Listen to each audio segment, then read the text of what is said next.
ఈ నెల 26న విజయ్ దేవరకొండ రష్మిక వివాహం. అత్యంత సన్నిహితుల మధ్య జరగనున్న పెళ్లి. మార్చి 4న తాజ్ కృష్ణాలో రిసెప్షన్. న్యాయపరమైన చర్యలు తీసుకుంటానని వార్నింగ్ ఇచ్చిన హీరోయిన్ త్రిష. తప్పైందంటూ క్షమాపణ చెప్పిన తమిళ బీజేపీ నేత నాగేంద్ర. సన్నవడ్లకు బోనస్ బకాయిలు విడుదల. 514.36 కోట్లు విడుదల చేసిన తెలంగాణ సర్కార్. తెలంగాణలో 11 మున్సిపల్ చైర్మన్స్ ఎన్నిక వాయిదా. కోరం లేకపోవడంతో వాయిదా వేసిన అధికారులు. శ్రీశైలం యాత్రికులతో కిక్కిరిసిన మార్కాపురం ఆర్టీసీ బస్టాండ్. ప్రత్యేక బస్సులు నడపడంలో ఘోరంగా విఫలమైన అధికారులు. శ్రీకాకుళం జిల్లాలో యూరియా కోసం రైతుల అవస్థలు. యూరియాను టీడీపీ నేతలు అక్రమంగా తరలిస్తున్నారని ఆరోపణ.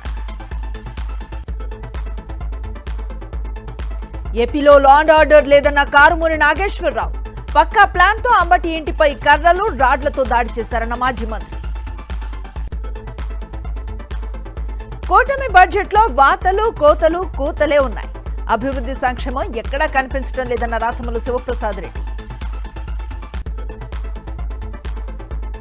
బొత్స గురించి మాట్లాడే అర్హత కిరాక్ ఆర్పీకి లేదు. వైఎస్ఆర్సీపీ నేతల గురించి మాట్లాడేటప్పుడు ఒళ్ళు దగ్గర పెట్టుకోవాలన్న కేకే రాజు. కుమ్రం భీం ఆసిఫాబాద్ జిల్లాలో చెలిమల గురుకులంలో నీటి కష్టాలు. బకెట్లతో రోడ్డెక్కిన విద్యార్థినులు. పంజాగుట్ట జోయాలుకస్ జ్యువెలరీ షాప్ లో చోరీ. కేజీ బంగారం బిస్కెట్ ను మాయం చేసిన సేల్స్ మ్యాన్. ఫలించిన కాంగ్రెస్ హైకమాండ్ బుజ్జగింపు చర్యలు. రాజీనామా వెనక్కి తీసుకున్న అసోం కాంగ్రెస్ మాజీ పీసీసీ చీఫ్ భూపెన్ బోరా. స్వల్పంగా తగ్గిన బంగారం వెండి ధరలు. 1300 తగ్గి 1,56,000కు చేరిన 10 గ్రాముల గోల్డ్ రేట్. హైదరాబాద్ లో 2,80,000 పలుకుతున్న కిలో వెండి. లాభాల్లో ముగిసిన స్టాక్ మార్కెట్స్. సెన్సెక్స్ 650, నిఫ్టీ 211 పాయింట్లు లాస్.